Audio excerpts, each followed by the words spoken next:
Rich. Lenses. Lenses. Lenses. What about lenses? Lenses. Lenses. So... What are lenses? What are lenses?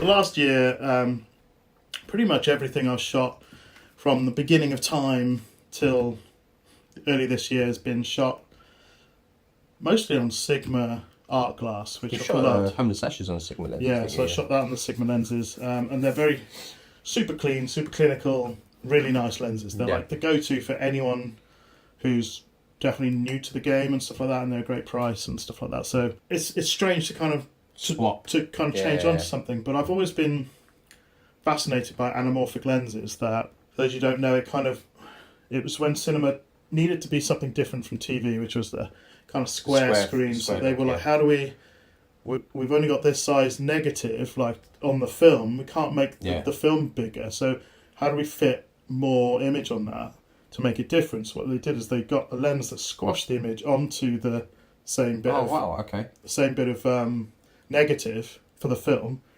and then in post, this is where my question marks come up. in post or in the cinema back then, because so they'd have another lens on the projector that does the opposite, that brings it back to wide, so you'd fit twice as the wide on the smaller negative. This is why I always leave it to the DOP by the way with lenses. So that's why it came about, but it's got such a funky look to it, and it has like it makes the edges like kind of out of focus, and barrel distortion, which is when it kind of bulges. And there's a lot of problems with those lenses, but in a way that we're so now used to feeling as very Hollywood, and it makes it feel different from life. And I think we've gone through the stage now with kind of where on a low budget people have got really clinical lenses, like you could get stuff that everyone's going for the sharpest, cleanest thing because they want it to look as clean and as cool as possible. But now we're kind of at the top end of that, going past that kind of phase of like feeling a bit more alternative and creative. And like people are going, well, now I want to kind of have a bit of funk in there. And also like anamorphic lenses until the last few years have been up to, £60,000 for a lens, and even the cheapest ones like the Atlas Orions and stuff are still around 20 grand or something like that. And so like when Great Joy came along, these. What one's that? Is that the one? Have we used those yet? I haven't used these on Jitters. I've been using these on Remembrance. Oh, sick. Okay. So these are the Great Joys. They're the first like anamorphics I bought, and they've got a nice solid build to them. Quite heavy as well. Yeah, right? but this is the first ones they made, and I think they realised that their name was not the best. Do you feel that kind of gives you problems with the Ronin? Like when you're using like the Ronin and the gimbal and stuff. The only problem I have is going from them to the other ones, because the other ones are so much lighter. I have to keep because the weight back and forward. So that's the only thing. But it does take that on the Ronin. I've used them a lot, and they're lovely lenses. These are 2 times, so they'll stretch it by 2 times. Okay. So they're really, really wide. You actually have to, when on a 16:9 recording, you have to cut quite a bit off the sides. Yeah. But this is what I've been using. They're a lot sharp. They're really sharp, actually. These for anamorphics. I've been having a great time with these, but Great Joy ended up changing their name because they realised it was a bit rubbish. I like it. Great Joy. Yeah, you're gonna get a great joy out of these lenses. They changed their name to Blazar. So they're the same company. Same company. They changed their name to Blazar, and they brought out the Remus lenses. This is the only one I've got. Do you know in the what? box. Even though you've used these on Jitters, I've never. You've never held one. I've never held one. You've kicked one over and smashed it. Did I? I was like, I was pissed off. That's funny. Did I? Was that the one? So this was the one that I kicked. Yeah, so it was the Ronin was kind of down the floor and you kicked it and it buckled all the front end of the Blazar, so I had to get that repaired. Thanks, Marc. Thanks, that was really good. But so they changed their name to Blazar and they've released the Remuses, which have got a lot more character to them. They've got more out of focus, they've got a lot of chromatic aberration, they've got more bulging. Actually, it's quite interesting as well because when you look down the lens, you can see it's a bit more oval as well. Sorry, go on. More bulging. More bulgy. And they just got so much character. And like you came to me and you're like, do you know what I love? love to have that kind of vibe for Jitters is how the new Batman has been I shot. love the cinematography on the new Batman. It's great. That to me is the best cinematography I've seen in the last decade. It's just gorgeous looking, and lots of people agree, and I think people are starting to push that way. Now, that was shot on a few different types of lenses, but these have a very similar look where you're kind of having all that funk and having those errors. Do you know, can I just say something there as well? Do you know what's quite interesting about that? Because I remember you saying to me when we was discussing about cinematography for Jitters, you said that the lenses that you wanted to get these, because I remember you sending me saying, look, this is what we want to go for with the Batman, like these are the lenses that we need for it, because it blurs around the edges. Yeah.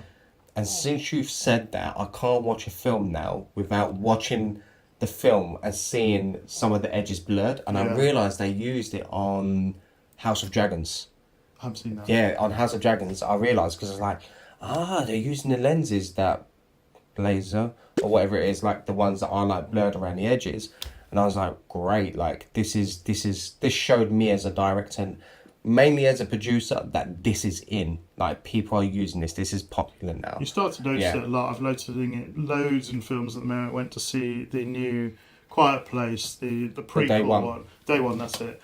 There weren't Blazars at the shop, but the quality was very like lots of funk around the edges, lots of blurriness, lots of warp on the edges, and I'm like, it looks great. But like, the more you kind of get into it, the more you start noticing it, like you're saying, and picking it out and going, that sort of thing.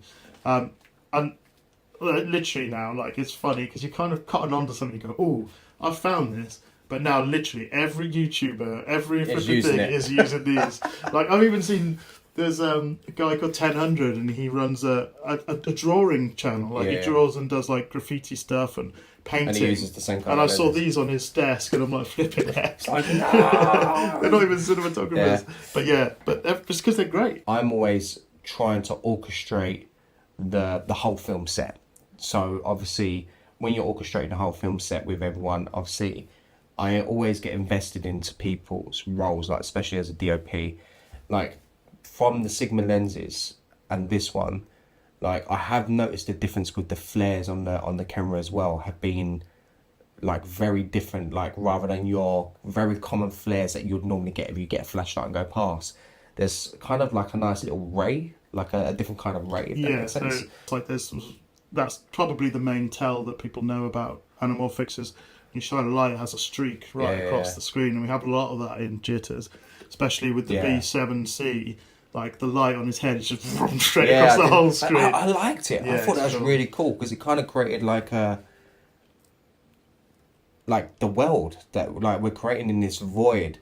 Like, you can see here in this clip, like how the ray is just going past like AD's face, the stunt man, and Jitters' bulb is just like, and it's there, and you see the flare. Like, I noticed that yesterday when we was editing, that the flare was very different than what you would normally get, because sometimes it can look quite harsh. Yeah. Where this one had a bit of a softness to it. It's a softness to it, but it's across. But we've kind of like, lots of people will use like a matte box to try and suppress the certain flares and stuff like that, but I've kind of gone like, what will be with these, because I like that. And there's some scenes where you get so many, like, even when he's outside and there's like street lights and car lights and there's just streaks everywhere, and it's like, is this a bit much? And I'm like, to be honest, it's kind of the vibe of the film, just kind of letting it be, letting that organicness flow and seeing how it goes. I kind of like Tell you what lens I'm very intrigued about, and it's, I think, because as a director it makes me want to experiment with more in film.